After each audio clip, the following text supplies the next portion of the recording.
صحیح بخاری میں ہے. حدیث پہ ذرا غور کرنا اور غور کر کے سن کے سمجھ کے آگے بھی سنانا. ایک بڑھیا آئی, ایک عورت آئی, اللہ کے نبی صلی اللہ علیہ وسلم سے کسی مسئلے میں گفتگو کرنے لگی. آپ نے کہا بی بی اگلے سال آنا. کب آنا؟ اگلے سال آنا. اس نے کہا اللہ کے نبی اگر میں اگلے سال آئی اور آپ فوت ہو گئے, اگر میں آئی اور آپ, گستاخ ہے وہ جو یہ کہے نبی مر گئے, واجب القتل ہے, گستاخ رسول ہے وہ جو نبی کی موت کا عقیدہ رکھے. سنے مولویوں کے فتوے یا نہیں سنے؟ اور یہ صحابیہ ہے, یہ بھی بابن تھی. یہ کہہ رہی نبی میں آؤں اور آپ مر چکے ہوئے, میں آپ کو نہ پاؤں, میں آؤں اور آپ فوت ہو چکے ہو, پھر میں کیا کروں؟ کہنا چاہیے تھا پھر میری قبر پہ آ جانا, میری قبر پہ چلا کاٹ لینا, میری قبر پہ کھڑی ہو کر جیسے ہمارے ہاں پیر صاحب تعلیم دیتے ہیں, مولوی ذکریہ صاحب لکھتے ہیں فضائل میں, فضائل اعمال میں, مرید اور پیر دونوں بیٹھے ہوئے, پیر صاحب کے مرنے کا وقت آ گیا. اس نے مرید سے کہا بھی چنگا پھر میں تے چلا.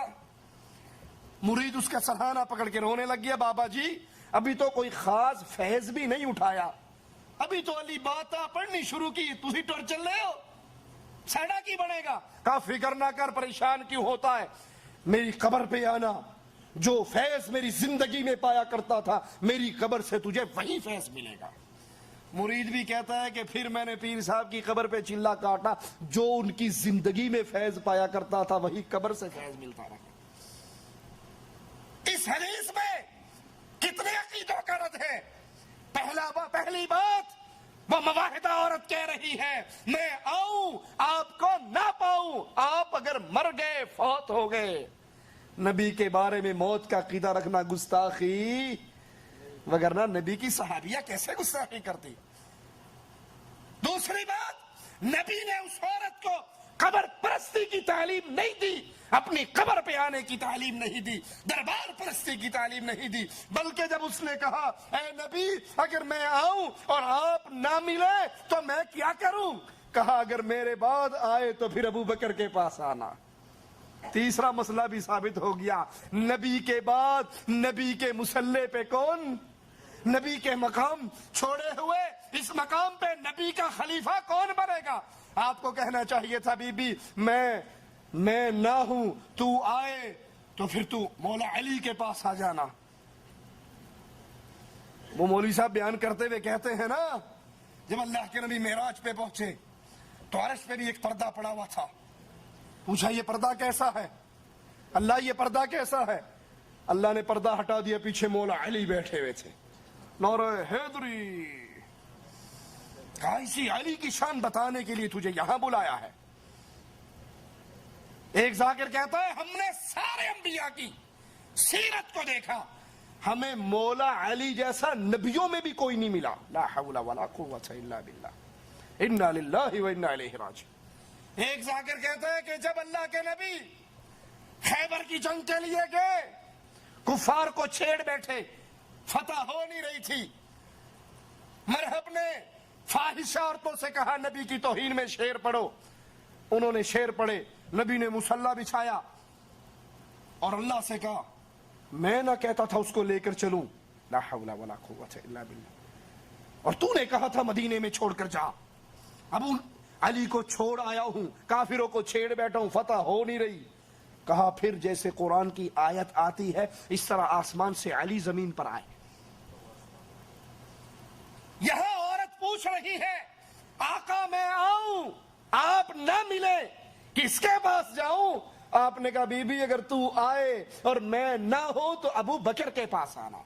ثابت ہوا اس حدیث سے بھی کہ ابو بکر رسول کریم صلی اللہ علیہ وسلم کے بعد خلیفۃ رسول بننے والے.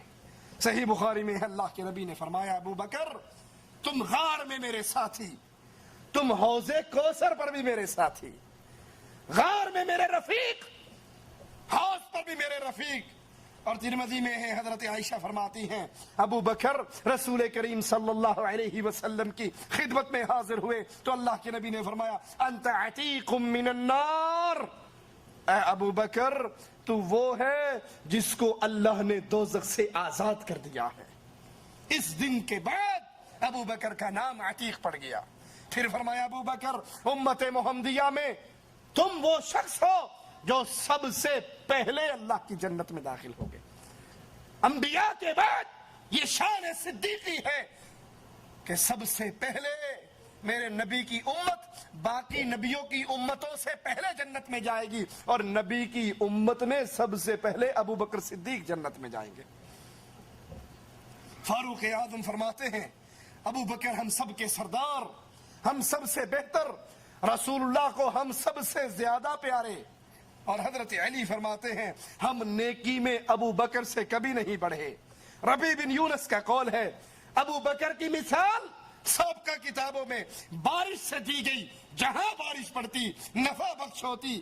انبیاء سابقین کے اصحاب میں سے مجھے کوئی بھی ایسا نظر نہیں آیا جو ابو بکر کے برابر ہو۔ سابقہ تمام نبیوں کی امت میں کسی نبی کی امت میں کوئی شخص ابو بکر رضی اللہ عنہ وارضا جیسا نہیں۔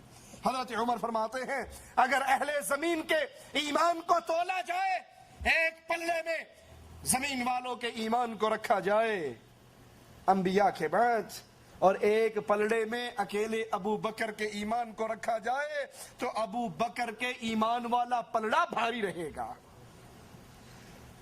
ابو بکر ہر مسئلے میں ہم سے سبقت لے جانے والے اور بزرگی کے اندر بھی ہم سے زیادہ۔ محمد بن زبیر فرماتے ہیں میں نے حسن بصری سے عرض کی کہ بعض لوگوں کے دلوں میں شکوک پیدا ہو گئے، آپ میری تسلی کروا دیں کہ یا رسول اللہ صلی اللہ علیہ وسلم نے ان کو خلیفہ بنا دیا تھا، ابو بکر کو خلیفہ بنا دیا تھا۔ یہ سن کر حسن بصری غصے میں آ گئے اور کہنے لگے تمہیں اس میں شک ہے؟ اللہ کی قسم اللہ نے ہی ان کو خلیفہ بنایا، اور کیوں نہ بناتا، وہ سب سے زیادہ عالم، ان کے دل میں سب سے زیادہ خوف الہی۔ ابن مسعود رضی اللہ عنہ وارضاہ فرماتے ہیں اگر غور سے دیکھا جائے عقل و فراست میں 3 آدمی سب سے بڑے ہوئے، اور ان 3 میں سے ایک ابو بکر صدیق تھے رضی اللہ عنہ وارضاہ۔ امام شعبی کا قول ہے کہ 4 خصوصیات ابو بکر میں ایسی ہیں جو کسی اور کو نصیب نہیں ہو سکی، اور ان میں پہلی آپ کے سوا کسی کا نام صدیق نہیں رکھا گیا۔ مختلف ناموں سے صحابہ کو پکارا گیا لیکن صدیق یہ لقب صرف محمد رسول اللہ صلی اللہ علیہ وسلم نے ابو بکر صدیق کو عطا کیا۔ نمبر 2 غار کے اندر رفاقت کا شرف صرف ابو بکر رضی اللہ عنہ وارضاہ کو ملا۔ نمبر 3 اللہ کے نبی نے اپنی زندگی میں امام صرف ابو بکر رضی اللہ عنہ وارضاہ کو بنایا۔ اور نمبر 4 ہجرت کے سفر میں رفاقت صرف صحابہ میں سے ابو بکر رضی اللہ عنہ وارضاہ کو نصیب ہوئی۔ سیدنا ابو بکر کی ایک اور خصوصیت کہ 4 نسلیں ابو بکر کی صحابیت کا شرف پاتی ہیں، 4 نسلیں ابو بکر کی شرف صحابیت پاتی ہیں۔ ابو بکر خود صحابی، پھر آپ کے بابا ابو قحافہ فتح مکہ کے موقع پر مسلمان ہوئے صحابی، آپ کے بیٹے عبد الرحمن صحابی، اور عبد الرحمن کے بیٹے عتیق صحابی۔ 4 نسلیں ابو بکر صدیق رضی اللہ عنہ وارضاہ کی صحابیت کا شرف پاتی ہیں۔ حسان بن ثابت رضی اللہ عنہ وارضاہ ابو بکر صدیق رضی اللہ عنہ وارضاہ کی شان میں چند اشعار پڑھتے ہیں جن کا ترجمہ کچھ یوں ہے: جب تم رنج و غم کے ساتھ کسی بھائی کا ذکر کرو تو ابو بکر کو یاد کرو جو ہم سے جدا ہو گئے، وہ نبی کریم صلی اللہ علیہ وسلم کے بعد بہترین خلق، پوری مخلوق میں نبی کے بعد سب سے افضل، سب سے زیادہ متقی اور عادل تھے، اپنے فرائض کو سب سے زیادہ پورا کرنے والے وہی ہیں جن کو قرآن نے ثانی اثنین کہا اور ان کی حاضری غار کی تعریف کی، وہی ہیں جنہوں نے سب سے پہلے تصدیق رسالت کی۔ سب جانتے ہیں کہ ابو بکر رسول کریم صلی اللہ علیہ وسلم کو پیارے تھے، وہ بہترین خلق تھے، نبی کریم ان کے برابر کسی اور کا درجہ نہ سمجھتے تھے۔ اور یاد رکھیے آخری بات، ابو بکر صدیق رضی اللہ عنہ وارضاہ کی خلافت پھولوں کی سیج نہیں تھی بلکہ کانٹوں کا بستر تھا۔ اس کو آرام دہ بنانے کے لیے ایک ایک کانٹا چننا ضروری تھا، اور ابو بکر صدیق کو اللہ نے یہ مقام عطا کیا کہ انتہائی مختصر دور کے اندر، انتہائی قلیل ایام میں ابو بکر صدیق رضی اللہ عنہ وارضا نے تمام فتنوں کے سر کو کاٹ ڈالا۔ وہ مرتدین کا فتنہ ہو، وہ نبوت کے جھوٹے دعوے دار ہو، وہ زکوٰۃ کا انکار کرنے والے ہو، ان سب فتنوں کا ابو بکر صدیق نے مٹا دیا، اور مسلمانوں کے لیے پھر فتوحات کے دروازے کھلے جو حضرت عمر رضی اللہ عنہ وارضا کے لیے اور آسان ہوئے، اور اس طرح مسلمانوں کی یہ حکومت پھیلتی رہی، اور لا الہ الا اللہ کا پرچم آگے سے آگے پھیلتا رہا۔ اللہ سے دعا ہے اللہ ہمیں نبی کریم صلی اللہ علیہ وسلم کے صحابہ سے محبت کی توفیق عطا فرمائے، اللہ ہمیں زندہ رکھے، صحابہ کی محبت میں رکھے، موت دے تو اس حال میں دے، اللہ ہم سے راضی ہو، ہم اپنے اللہ سے راضی ہو۔ اقول قولی ھذا واستغفر اللہ لی ولکم ولسائر المسلمین فاستغفروه انه هو الغفور الرحیم۔